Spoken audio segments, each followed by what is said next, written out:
What is sentence? How many sentences are there? What is statement? What is question? What is an exclamatory sentence? Let's clear. Welcome to reality. Welcome to Ita's English Point. Welcome to English Basic Grammar. My dear friends, as you know, we have been crossing so many steps or stages of English Basic Grammar. We have already acquired the knowledge of parts of speech, including English alphabet, sound of vowels, and all the topics of parts of speech. And now we are going to focus on sentence. What is sentence? Let's clear the topic. A sentence is a group of words that expresses a complete thought, idea, or message. Sentence হলো বা বাক্য হলো এমন এক শব্দগুচ্ছ যে শব্দগুচ্ছ মনের একটি ভাব, একটি চিন্তা ভাবনা, একটি বার্তাকে সম্পূর্ণরূপে প্রকাশ করে, সম্পূর্ণরূপে তুলে ধরে। সেন্টেন্স যার মধ্যে অবশ্যই একটা সাবজেক্ট, একটি প্রেডিকেট থাকে, সেই বিষয়ে অবশ্যই আমি বিস্তারিত আলোচনা করব। বাট একটা সেন্টেন্স সম্পর্কে আরো কিছু জানা আমাদের প্রয়োজন। It typically begins with a capital letter and ends with a punctuation mark like full stop, question mark or note of interrogation, exclamation mark or note of exclamation, etc. There are so many punctuation marks which are used in a sentence. You know,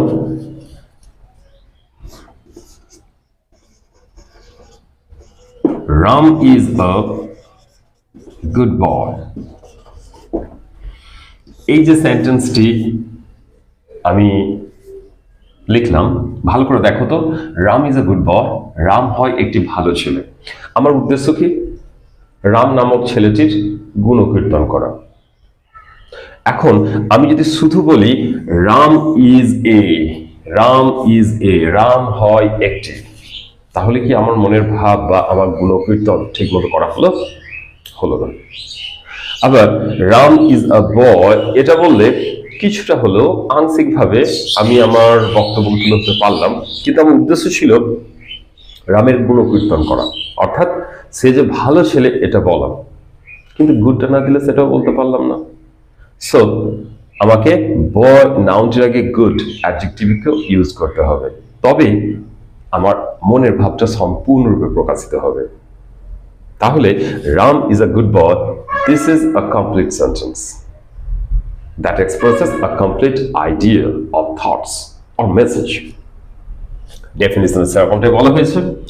এমনই হাজারো example তোমরা জানো, যেখানে হয়তো দু তিনটি ওয়ার্ডের মধ্য দিয়ে আমরা কখনো কখনো মনের ভাবটা কিছুটা হলেও আংশিক হলেও প্রকাশ করতে পারি, কিন্তু সম্পূর্ণ প্রকাশ করার জন্য একটি কমপ্লিট সেন্টেন্সের প্রয়োজন, যার মধ্যে ডেফিনেটলি একটি সাবজেক্ট থাকবে, অর্থাৎ ওই সেন্টেন্সে যে ওয়ার্ডটি মূলত কাজ করছে, ফাংশন বা রোল প্লে করছে, সেই সাবজেক্ট থাকবে যাকে উদ্দেশ্য বলা হয়। আর সাবজেক্ট যে কাজটি করবে সেই কাজ সহযোগে সাবজেক্টের পুরো বক্তব্যটা, সেটাই প্রেডিকেট বা বিধেয়। অর্থাৎ এক কথায় বললে সাবজেক্ট বা উদ্দেশ্য কাকে বলে? কোনো বাক্য, কোনো সেন্টেন্সে যার সম্পর্কে আলোচনা হয় বা যে মুখ্য চরিত্র, তাকে আমরা সাবজেক্ট বা উদ্দেশ্য বলি। অন্যদিকে উদ্দেশ্য সম্পর্কে যা কিছু বলা হয় তাহাই প্রেডিকেট বা বিধেয়। সো সাবজেক্ট এন্ড প্রেডিকেটটাও আমাদের হালকা করে জেনে রাখতে হবে।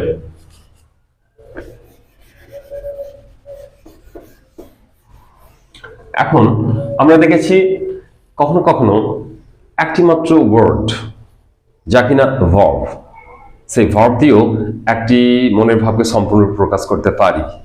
যেমন কেউ এসে দৌড় করে দাঁড়িয়ে আছে, তাকে বললাম কাম। কেউ হয়তো বাইরে যেতে চাইছে, তাকে বললাম গো। কেউ দাঁড়িয়ে আছে, তাকে বললাম সিট। কেউ হয়তো ওয়েট করছে, কখন আমি লিখতে বলবো, তাকে জাস্ট আমি বললাম রাইট। এই ধরনের only one word and that must be a verb, যেটা ভার্ব হতেই হবে, এরকম একটি ভার্ব দিয়েও একটি সেন্টেন্স হতে পারে, যেহেতু অ্যাক্টিভ ওয়ার্ডের মধ্য দিয়ে মনের ভাবকে আমি প্রকাশ করতে পারছি। এই ধরনের সেন্টেন্সকে আমরা ওয়ান ওয়ার্ড সেন্টেন্স বলে থাকি।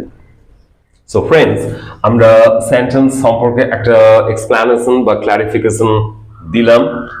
এরপর আমরা টাইপস অফ সেন্টেন্স সম্পর্কে আলোচনা করব। তার পূর্বে আরেকটা কথা বলে নিই,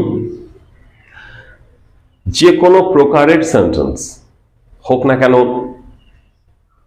বর্ণনামূলক, হোক না কেন প্রশ্নমূলক, হোক না কেন বিস্ময়বোধক, যে কোনো ধরনের সেন্টেন্স হোক না কেন সেটা সরল বাক্য, হোক না কেন জটিল বাক্য, যে কোনো বক্তব্যকে আমরা দুইভাবে পরিবেশন করতে পারি। অর্থাৎ হ্যাঁ ইয়েস টাইপ আর না no type. Yes type sentence যেগুলো, সেগুলোকে আমরা অ্যাফার্মেটিভ সেন্টেন্স বলি, অস্তর্থক বাক্য বা হ্যাঁ বোধক বাক্য। যেমন Ram is a good boy, this is an affirmative sentence. But যখন বলছি Ram is not a good boy, তখন সেটা নেগেটিভ সেন্টেন্স। এটা প্যারালালি আমাদেরকে জেনে রাখতে হবে, যদিও এটা কোনো ডিফিকাল্ট ম্যাটার নয়। Affirmative and negative. আমরা এই বিষয়ে নেক্সট ভিডিওতে বা নেক্সট যে কোনো ভিডিওতে আমরা ট্রান্সফরমেশন অফ সেন্টেন্সেস যখন আলোচনা করব, affirmative two negative or negative two affirmative কিভাবে হয় সে বিষয়ে বিশদে বলবো। এখন আজকে আমাদের মুখ্য আলোচ্য বিষয় টাইপস অফ সেন্টেন্স, বাক্যের প্রকার, বাক্যের ধরন। According to external features and functions, sentence may be classified into 5 categories. বাহ্যিক বৈশিষ্ট্য অনুসারে, অর্থাৎ বাইরে থেকে দুই চোখ দিয়ে বা ফিল করে যে বৈশিষ্ট্যগুলোকে আমরা ধরতে পারি, ক্যাচ করতে পারি, সেরকম এক্সটার্নাল ফিচার্স অনুযায়ী এবং সেই সেন্টেন্সের ফাংশন বা কার্যকারিতা অনুযায়ী আমরা সেন্টেন্সকে 5টি মূল বিভাগে বিভক্ত করতে পারি। Number 1, assertive sentence or statement, বর্ণনামূলক বাক্য। কাকে বলে? আমরা বেঙ্গলি টার্মস থেকে পরিষ্কার বুঝতে পারছি বা ধরতে পারছি, যে সেন্টেন্স বা বাক্যের মধ্য দিয়ে কোনো কিছু বর্ণনা দেয়া হয়, ডেসক্রাইব করা হয়, ডেপিক্ট করা হয়, সেই সেন্টেন্স কি বলা হয় assertive sentence or statement or বর্ণনামূলক বাক্য। Example, the sun rises in the east, the sun sets in the west, he is a poor man, I am not a rich man, he is a good student, the river flows into the valley। এই ধরনের যতগুলো আমি example দিলাম, সবগুলোর মধ্য দিয়ে দেখো কোনো না কোনো একটি বর্ণনা বা ডেসক্রিপশন দেওয়া হচ্ছে। দ্যাটস ওয়াই এই সেন্টেন্সগুলি অ্যাসার্টিভ সেন্টেন্স বা বর্ণনামূলক বাক্য। আমরা আমাদের ডেইলি লাইফে যত সমস্ত সেন্টেন্স ব্যবহার করি তার 80% এই অ্যাসার্টিভ সেন্টেন্স বা স্টেটমেন্টই ব্যবহার করে থাকি। Next, interrogative sentence, question. Question এই টার্মসটা থেকেই বুঝতে পারছি প্রশ্নবোধক বা প্রশ্নসূচক বাক্য। কোয়েশ্চেন আর প্রশ্নসূচক বাক্য, এই দুই টার্মস থেকে আমরা বুঝতে পারছি যে সেন্টেন্স বা বাক্যের মধ্য দিয়ে কোনো প্রশ্ন বা জিজ্ঞাসা করা হয়, কোনো এনকোয়ারি করা হয়, তাকে ইন্ট্রোগেটিভ সেন্টেন্স বা কোয়েশ্চেন বলে। Are you mad? Why are you doing so? Where are you coming from? Who are you? What is your father? When will the train depart? এই ধরনের যে কোনো কোয়েশ্চেন, এনকোয়ারি সবই ইন্টারোগেটিভ সেন্টেন্স বা question. এই কোয়েশ্চেনের ক্ষেত্রে আমরা কি দেখব? আমরা অ্যাসার্টিভ সেন্টেন্সের ক্ষেত্রে দেখেছিলাম অবভিয়াসলি শেষে একটা পাংচুয়েশন মার্ক, ফুল স্টপ থাকবে। whereas ইন্টারোগেটিভ সেন্টেন্সের ক্ষেত্রে একটি question mark, note of interrogation থাকবে। Next, number 3, imperative or order or request. What is imperative sentence? আমরা যখন কোনো আদেশ, উপদেশ, অনুরোধ ইত্যাদি সূচক কোনো বক্তব্য রাখি, সেই সমস্ত বক্তব্য বাক্যই হলো ইম্পারেটিভ সেন্টেন্স। অর্থাৎ কিনা যে সেন্টেন্সের মধ্য দিয়ে কোনো আদেশ, অনুরোধ, উপদেশ ইত্যাদি দেওয়া হয়ে থাকে সেই সেন্টেন্স কি বলা হয়? Imperative sentence, or order, or request, or advice. Example, please give me a glass of water. দয়া করে আমায় এক গ্লাস জল দাও। Don't run in the sun. রৌদ্রে দৌড়াইও না। Don't run across the road. রাস্তা বরাবর দৌড়িও না। Go to the blackboard. ব্ল্যাকবোর্ডে যাও। Come in, ভিতরে এসো। Go out, বাইরে যাও। Get out from here. এই ধরনের আদেশ, অনুরোধ, উপদেশ, তিরস্কার, ভৎসনা এই ধরনের বাক্যগুলি সবই ইম্পারেটিভ সেন্টেন্স বা আদেশ বা অনুরোধ বা উপদেশ সূচক বাক্য। এই ধরনের সেন্টেন্সের শেষেও আমরা দেখব পাংচুয়েশন মার্ক, ফুল স্টপই থাকবে। Number 4, optative sentence or wishing or desire, ইচ্ছা বা প্রার্থনা সূচক বাক্য। যে সেন্টেন্সের মধ্য দিয়ে বক্তার মনের ইচ্ছা বা প্রার্থনা ইত্যাদি প্রকাশিত হয় তাকেই আমরা অপটেটিভ সেন্টেন্স বলি। অপটেটিভ সেন্টেন্স এর বেশ কিছু এক্সাম্পল আমরা দেখলেই ধরতে পারবো, যেমন মে গড ব্লেস ইউ, ঈশ্বর তোমার মঙ্গল করুন। লং লিভ রেভলিউশন, বিপ্লব দীর্ঘজীবী হোক। এই ধরনের যে সেন্টেন্সগুলো যেগুলোর মধ্য দিয়ে মনের একটা উইশিং, একটা ডিজায়ার প্রকাশিত হচ্ছে, এগুলো অপটেটিভ সেন্টেন্সের মধ্যে পড়বে। If I were a bird, যদি আমি পাখি হতাম, এই ধরনের উইশিংও কিন্তু অপটেটিভ সেন্টেন্সের মধ্যেই পড়বে। এই সেন্টেন্সের শেষেও আমরা দেখব পাংচুয়েশন মার্ক, ফুল স্টপই থাকবে। And finally, exclamatory sentence or surprise or wonder, বিস্ময় বা আবেগবোধক বাক্য। যে সেন্টেন্সের মধ্য দিয়ে বক্তার মনের আবেগ, বিস্ময়, সাডেন ইমোশন ইত্যাদি প্রকাশিত হয় তাকেই আমরা এক্সক্লামেটরি সেন্টেন্স বলি। Bravo, you have done the work, বাহ সাবাস তুমি কাজটা করেছো। Hurray, we have won the match, কি আনন্দ আমরা ম্যাচটা জিতে গেছি। Fie, you are a thief, ছি ছি তুমি একটা চোর। আলাস, হি ইজ নো মোর, হায় হায় তিনি আর নাই। Ouch, something has beaten me, কিছু একটা আমাকে কামড়ে দিল। এই আউচ করে উঠলাম, এই ইন্টারজেকশন সহযোগে এই যে সেন্টেন্সটি বললাম এটিও কিন্তু exclamatory sentence.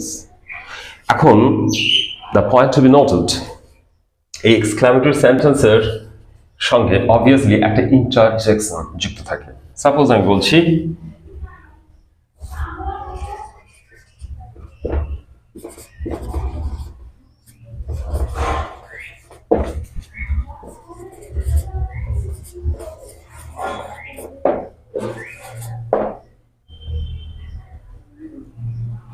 something has bitten me, কিছু একটা আমাকে কামড়ে দিয়েছে।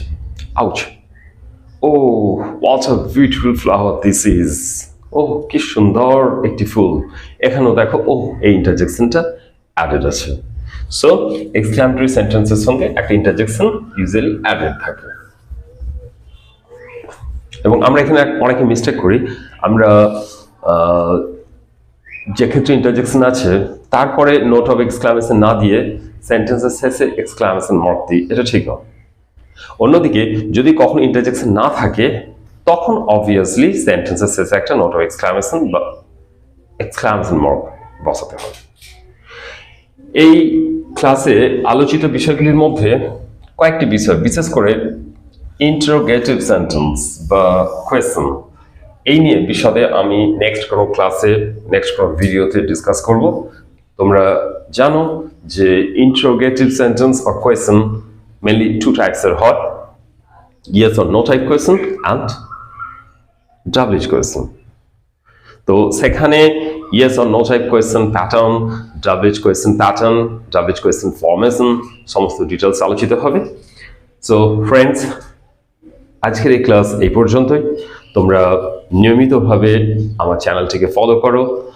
আশা করছি আমি অতীতেও যে কথা বলেছি, আমার মিশন, আমার মোটো খুবই নোবেল, টার্গেট একটা, এনি হাউ আমার স্টুডেন্টসদেরকে, ইয়াং জেনারেশনকে, সাথে সাথে যারা এ যাবৎকাল অনেক ক্ষেত্রেই বিভিন্ন জায়গায় ফাঁকি দিয়ে ফেলেছেন, অনেকটা উইকনেস তৈরি হয়ে গেছে, সেই ড্যামেজ কন্ট্রোল করার ক্ষেত্রে আমার এই effort English basic grammar series অনেকটাই ইফেক্টিভ হবে।